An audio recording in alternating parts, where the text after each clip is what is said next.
There is a crop that shatters every rule of modern farming. It yields more food than potatoes, survives cold that destroys wheat, and once planted never needs to be planted again. It multiplies on its own, season after season. For thousands of years it was humanity's insurance against famine. Then it disappeared. Not because it failed, but because it was too successful. A plant that feeds freely, spreads endlessly, and refuses control cannot be owned.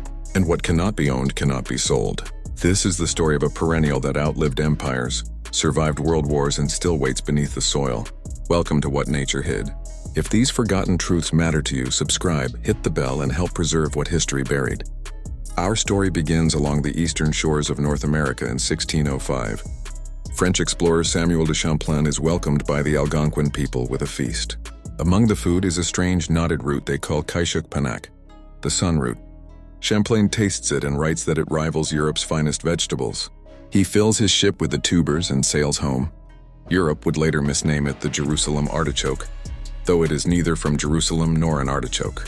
Its true name is Helianthus tuberosus, the perennial sunflower. Long before Europeans arrived, indigenous nations understood its power. Iroquois legend says the first sunchokes grew from Earthwoman's body after her sacrifice. Tall stalks rose from the soil, crowned with golden flowers that followed the sun. Beneath the ground, knobby tubers stored sweetness as inulin, not starch. Plant it once, harvest forever. Underground runners spread silently, feeding entire villages for generations. In 1805, Lewis and Clark nearly starved crossing the northern plains. Sacagawea saved the expedition by uncovering hidden caches of sunchokes stored by mice for winter. Roasted, boiled, dried, or eaten raw, the tubers endured freezing temperatures and waited patiently underground. 1 acre could yield over 60,000 pounds of food without irrigation, outproducing wheat and rivaling corn in cold climates. When sunchokes reached Europe, famine was common. Potatoes were feared. This crop spread instead, feeding peasants, livestock, and kings alike. It required no fertilizer and little care, but it was irregular. Difficult to harvest by machine, spoiled quickly, and caused digestive discomfort for those unaccustomed to inulin. Potatoes were smoother, easier to store, easier to tax. By the 1700s, the sunchoke was pushed aside. In North America, settlers called it a weed. Crops that demanded yearly seed purchases replaced those that didn't. Still, the plant survived in ditches, roadsides, and forgotten fields. War brought it back. During both world wars, blockades stripped Europe of food. Potatoes were seized, sunchokes remained. Families survived occupation by eating what they hated. In the Netherlands' hunger winter, people dug frozen soil with bare hands searching for tubers. After liberation, survivors refused to eat them again.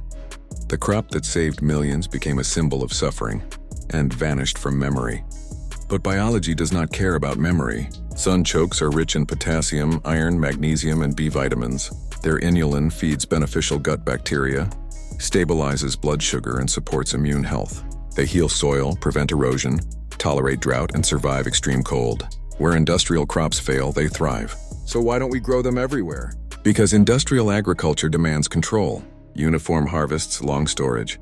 Perfect appearance, sunchokes refuse. They grow when they want, spread endlessly, and cannot be erased. Any fragment left behind returns. In Europe, they are called invasive, a word often used for things that succeed without permission. The sunchoke reveals what empires fear. Abundance does not require control. Crops that feed communities without profit are dangerous. So they are erased, renamed, mocked, forgotten. But forgetting is not the same as losing. The knowledge is still alive, buried in the soil. In every wild patch, in every escaped tuber, in every gardener who plants 3 and harvests 30. We did not lose this crop. What nature hid was simply waiting, and it is still waiting. If this story opened something for you, subscribe to What Nature Hid, like, and share. Every view helps preserve what history tried to erase. The next story opens soon.